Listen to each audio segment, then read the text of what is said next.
Warahmatullahi wabarakatuh. Kita dari kelompok 6 ingin menjelaskan tentang agen cerdas. Apa itu agen cerdas? Terutama di sini kita akan membahas agen cerdas pada NPC atau non-playable karakter pada sebuah game. Perhatikan non-player karakter atau NPC di game favorit Anda. Bagaimana mereka bisa terasa begitu hidup?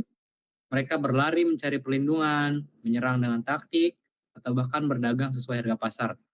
Balik itu semua, ada kecerdasan buatan atau yang kita sebut agen cerdas. Kali ini kita akan bedah semua yang ada pada agen cerdas, terutama pada NPC dalam game. Saya ada Pariadul, kemudian ada beberapa rekan saya. Saya Fabian Varial Regi. Saya Dian Pasya Albani. Saya Ahmad Maulidun.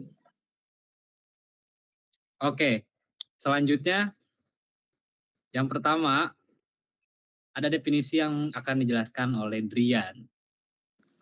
Definisi agen cerdas adalah program perangkat lunak yang dapat membuat keputusan sendiri, merespon lingkungannya, dan mengambil tindakan untuk mencapai tujuan. Seiring waktu, agen cerdas dapat meningkatkan fungsinya melalui proses pembelajaran. Istilah ini paling sering digunakan bersamaan dengan kecerdasan buatan atau AI. Environment. Dukungan environment adalah segala sesuatu di luar agen yang dapat memengaruhi perilaku atau kinerja agen dan yang dapat diamati melalui sensor serta diubah melalui aksi. Contohnya Google Maps. Lingkungannya adalah data, lokas lalu lintas, chatbot. Lingkungannya adalah input pengguna. Arsitektur. Arsitektur agen adalah kerangka fisik atau mekanisme komputasi yang digunakan untuk menjalankan fungsi agen. Di dalam arsitektur biasanya terdapat sensor untuk menerima informasi, bagian pemrosesan untuk mengambil keputusan, dan aktuator untuk melakukan aksi.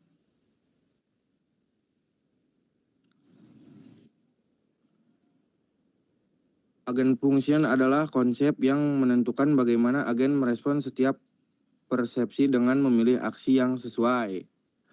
Agen program adalah implementasi nyata dari agen function dalam bentuk algoritma atau kode yang dijalankan di arsitektur agen. Lalu selanjutnya ada jenis-jenis agen cerdas. Yang pertama adalah simple reflex agen. Agen ini bekerja berdasarkan aturan sederhana if then tanpa mengingat keadaan sebelumnya. Keputusan hanya bergantung pada kondisi saat ini yang diterima melalui sensor. Kelebihannya cepat, namun kelemahannya tidak dapat menangani situasi yang kompleks dan berubah-ubah. Lalu yang kedua ada model based reflex agen. Agen ini masih menggunakan aturan seperti simple reflex, tetapi dilengkapi dengan model internal untuk mengingat keadaan lingkungan yang tidak sepenuhnya terlihat. Dengan adanya memori atau internal model, agen yang dapat membuat keputusan meskipun informasi yang diterima dari lingkungan tidak lengkap. Lalu yang ketiga ada goal-based agen. Jenis agen ini bekerja dengan mempertimbangkan tujuan atau goal yang ingin dicapai. Agen menilai apakah suatu tindakan akan membawa dirinya lebih dekat ke tujuan atau tidak. Ini membuat agen lebih fleksibel karena dapat memilih strategi sesuai kondisi untuk mencapai tujuan yang diinginkan. Lalu yang keempat ada utility based agen. Agen ini tidak hanya mengejar tujuan, tetapi juga mengukur tingkat kepuasan atau manfaat dari setiap tindakan. Tujuannya adalah memilih aksi yang menghasilkan hasil terbaik atau paling memuaskan. Agen jenis ini diperlukan ketika ada banyak kemungkinan hasil dan masing-masing memiliki tingkat kualitas yang berbeda. Lalu selanjutnya ada komponen utama agen. Yang pertama ada sensor, menangkap informasi dari sebuah lingkungan. Yang kedua ada perception, menafsirkan informasi tersebut menjadi sebuah pemahaman. Lalu ada state, menyimpan kondisi untuk membantu pengambilan keputusan. Lalu yang keempat ada action, adalah tindakan yang dipilih oleh suatu agen tersebut. Lalu yang kelima ada aktuator, untuk melakukan tindakan tersebut ke sebuah lingkungan. Yang kelima ada utility, membantu agen memilih tindakan paling menguntungkan. Lalu selanjutnya akan dilanjutkan rekan saya Dava. Oke, kemudian di sini ada beberapa contoh agen cerdas dalam sistem NPC di dalam game. Jenis agen model Base Reflect Agent. NPC menyimpan representasi internal dunia untuk merespon sesuai keadaan. Contoh, saat melihat pistol, mereka lari atau berlindung atau bisa juga menyerang. Kemudian, goal based agent, NPC memiliki tujuan spesifik seperti bekerja, berpatroli, mengejar pemain, atau bertahan hidup. Lalu yang terakhir, utility based agent, untuk NPC yang kompleks seperti polisi dan gangster. Contohnya itu ada pada game GTA 5. NPC memiliki tindakan terbaik berdasarkan nilai manfaat. Misalnya, menyerang jika peluang menang tinggi, mundur jika kesehatan rendah, kemudian memanggil backup jika musuh banyak. Kesimpulannya, NPC GTA 5 bukan hanya refleks sederhana, tetapi perpaduan agent berbasis model tujuan utilitas. Selanjutnya, di sini ada aspek lingkungan, jenis, serta penjelasannya. Yang pertama itu ada deterministik atau stochastik. Penjelasannya karena hasil tindakan tidak dapat diprediksi sepenuhnya, pemain dan NPC lain bertindak bebas dan acak. Jadi kalau kita ambil contoh di game GTA 5, itu banyak sekali NPC yang bertindaknya itu secara acak. Contohnya gangster jika melihat player, maka si gangster tersebut akan menyerang kita sebagai pemain. Kemudian yang kedua, ada fully observable atau partially observable. Penjelasannya NPC hanya mengetahui situasi terbatas berdasarkan jangkauan penglihatan, pendengaran, atau sensor tertentu dalam game. Nah, yang kedua ini juga, itu hampir dalam semua game menerapkannya. Jadi, NPC itu hanya bisa berinteraksi dalam jarak yang tertentu gitu. Nggak bisa semua dalam satu world, NPC itu bisa berinteraksi dengan pemain ataupun NPC lainnya gitu. Nah, selanjutnya yang ketiga, itu ada static atau dynamic. Penjelasannya, lingkungan terus berubah secara real time. Kendaraan lewat, tembakan, alarm, cuaca berubah, pemain berpindah lokasi. Kita ambil contoh di game GTA 5, itu hampir seluruh NPC yang ada pada game itu bersifat dynamic atau statik. Jadi si NPC-nya itu bakalan berubah secara real time, terus-menerus. Seperti kendaraan lewat. Nah, kemudian yang terakhir ada discrete atau continuous. Discrete ini contoh penerapan pada game GTA 5-nya itu merupakan sebuah pikiran tentang NPC yang menggunakan state machine atau mesin status sederhana. Contoh statusnya yang awalnya NPC-nya itu normal, berubah menjadi fleeing atau melarikan diri ketika ada pemain, contohnya memegang senjata atau menembak gitu secara random kepada NPC. Nah, perpindahan dari satu status ke status lain adalah sebuah keputusan diskrit. Contoh aksinya yang kedua, seperti seorang polisi memutuskan untuk memanggil bantuan atau memutuskan mendirikan barikade. Ini adalah pilihan yang terpisah, bukan gerakan yang mulus. Jadi intinya agen diskret ini menjawab pertanyaan apa yang harus dilakukan NPC. Mereka membuat keputusan strategis dan taktis yang jelas. Kemudian continuous, sebaliknya nih, agen continuous itu beroperasi dalam dunia yang nilai-nilainya tidak terbatas atau infinite, seperti waktu, kecepatan, atau sudut. Mereka membutuhkan perhitungan yang konstan dan bernuansa.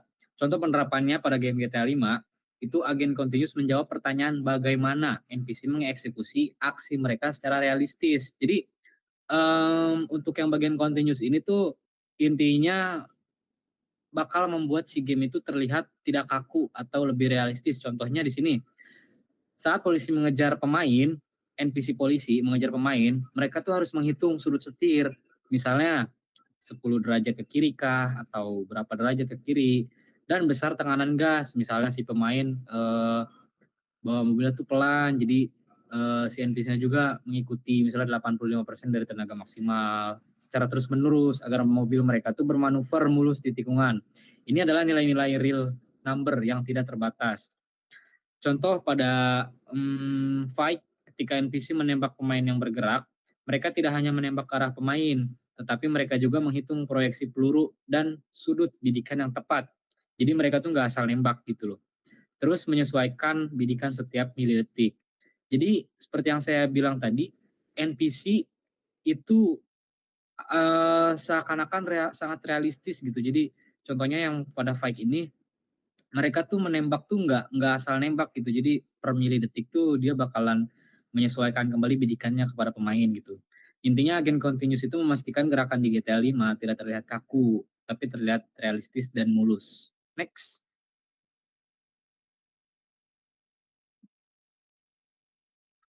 Oke.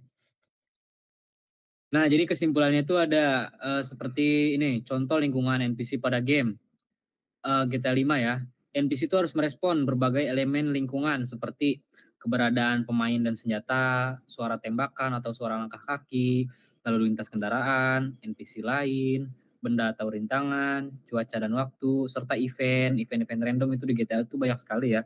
Contoh situasinya itu dari kesimpulan yang tadi saya bacakan ya. Jika terdengar suara tembakan, NPC panik atau mencoba mencari perlindungan. Jadi itu tuh masuknya pada bagian yang diskrit. Bukan anjing, goblok, pasti tolol. Continuous anjing. Nah, contoh situasinya itu jika terdengar suara tembakan yang dari pemainnya gitu ya. NPC itu bakalan gimana sih? Seperti di sini tuh contohnya NPC itu di GTA 5 tuh kalau ada tembakan tuh apakah harus panik atau mencari perlindungan atau bahkan melawan kalau NPC-nya itu diprogram sebagai gangster gitu ya, musuh dari pemain. Kemudian yang kedua itu jika pemain mendekat dengan senjata, NPC itu bakalan ngapain juga gitu. Contoh misalnya NPC-nya tuh NPC warlock ya, biasa sebutannya warlock, warga lokal gitu, bukan siapa-siapa. Itu NPC-nya tuh biasanya bakal lari. Nah, itu tuh sebuah keputusan dari agent continuous ya. Lalu kemudian jika NPC-nya itu polisi, apakah dia harus ngapain gitu? Kalau misalnya polisi ya berarti si NPC-nya tuh harus menangkap atau menyerang si pemain gitu. Atau misalnya gangster juga sama harus menyerang pemain gitu. Nah, kemudian yang terakhir itu jika kendaraan mendekat cepat, itu NPC itu harus bisa mengambil keputusan apakah harus menghindar atau gimana gitu ya. Itu tuh merupakan salah satu contoh penerapan dari agen continuous ya. Seperti yang saya bilang tadi, agen continuous itu memastikan si game itu tuh nggak terlihat kaku gitu. Jadi lebih realistis gitu. Coba bayangin kalau misalnya kalian main GTA 5, NPC-nya itu nggak diprogram menggunakan agent continuous. Dia tuh jadi kaku, jadi nggak realistis saat kalian mendekat menggunakan kendaraan dengan cepat kepada NPC. Tapi NPC-nya tuh diem gitu kan, jadi kayak nggak realistis gitu, jadi kaku gitu. Nah, itulah fungsinya dari agent continuous ini tuh biar bikin si game itu lebih realistis gitu. Jadi kayak dunia nyata lah gitu ya. Next.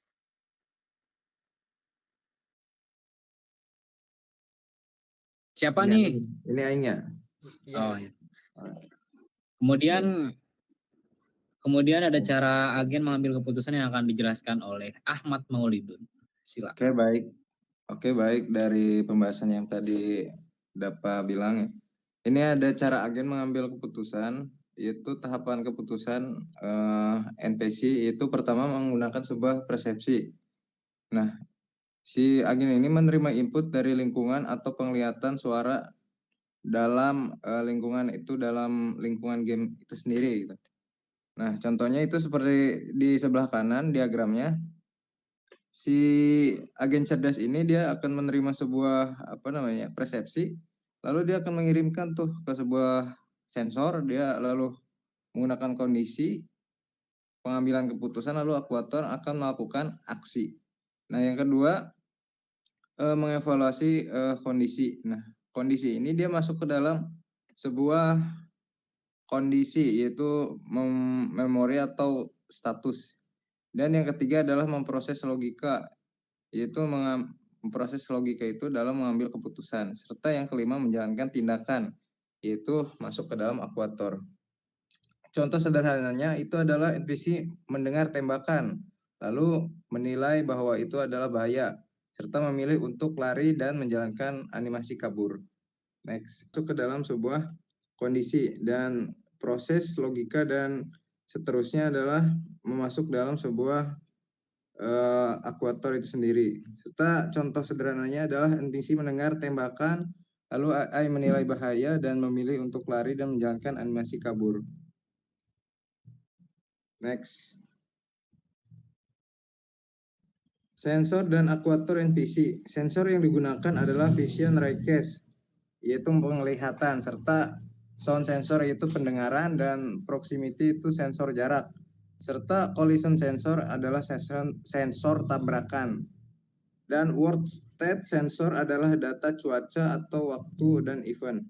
Serta aktuator yang digunakan yaitu sistem animasi yang pergerakan yang meliputi jalan, lari, dan berlindung, serta sistem pertempuran yang meliputi menembak, memukul, serta navigasi, pathfinding, bergerak ke lokasi tertentu, serta interaksi objek, buka pintu, ambil item, dan ekspresi gestur seperti reaksi dan emosinya.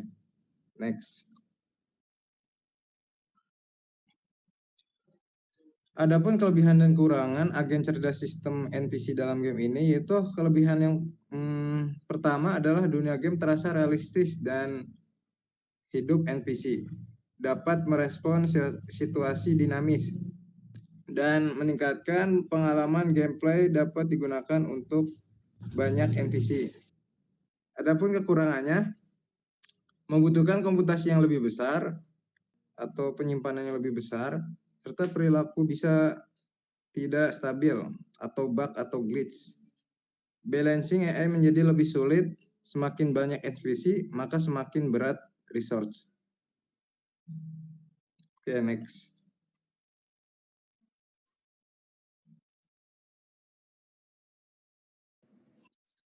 Oke, jadi kesimpulannya itu NPC pada sebuah game itu sangat-sangat penting ya. Contohnya nih di game GTA 5, apalagi GTA 5 itu termasuk game open world itu di mana komponen NPC itu sangat-sangat penting gitu. Bukan hanya sekedar ada NPC tapi juga harus realistis gitu NPC-nya. Dari contohnya dari pejalan kaki yang panik sampai tim SWAT yang terkoordinasi dan terencana. Kombinasi kompleks inilah yang memastikan bahwa setiap aksi pemain memicu reaksi cerdas yang berbeda. Nah, oke, jadi kesimpulannya NPC pada sebuah game itu sangat-sangat penting ya. Apalagi contoh yang kita ambil ini sebuah game GTA 5, di mana GTA 5 itu sebuah game open world gitu. Jadi game open world itu di mana komponen NPC itu sangat-sangat penting gitu. Bukan hanya sekedar ada NPC, tapi juga NPC-nya itu harus realistis gitu. Seperti contohnya dari pejalan kaki yang panik, sampai tim SWAT yang terkoordinasi dan terencana. Kombinasi kompleks inilah yang memastikan bahwa setiap aksi pemain memicu reaksi cerdas yang berbeda, mengubah Los Santos dari sekedar peta menjadi sebuah kota yang benar-benar merespon Anda. Kemudian ada sedikit tambahan, jadi yang tadi Ahmad Maulidun bilang, untuk cara kerja NPC itu sebenarnya sangat-sangat kompleks ya. Kita ambil contoh NPC pejalan kaki di GTA 5 itu ada yang namanya pathfinding. Jadi pathfinding itu di mana si NPC itu memiliki jalur. Jadi NPC yang jalan tuh nggak hanya sekedar jalan. Jadi kalau misalnya kita lihat di balik layar itu tuh sebenarnya mereka tuh memiliki jalurnya masing-masing. Mulai dari NPC pejalan kaki, NPC mobil.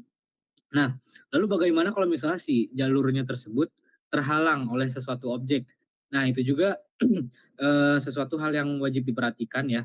Jika jalur NPC tersebut terhalang, terpotong oleh sebuah objek, itu maka NPC akan mencari jalur lain, dia akan membuat jalur sendiri yang kemudian akan melewati objek tersebut, lalu dia akan balik lagi ke jalurnya yang semula, seperti itu ya. Saya rasa cukup sampai sini ya penjelasan tentang agen cerdas, harapannya pada sebuah game, NPC pada sebuah game. Kami dari kelompok 6 pamit undur diri. Terima kasih. Assalamualaikum Assalamualaikum warahmatullahi wabarakatuh.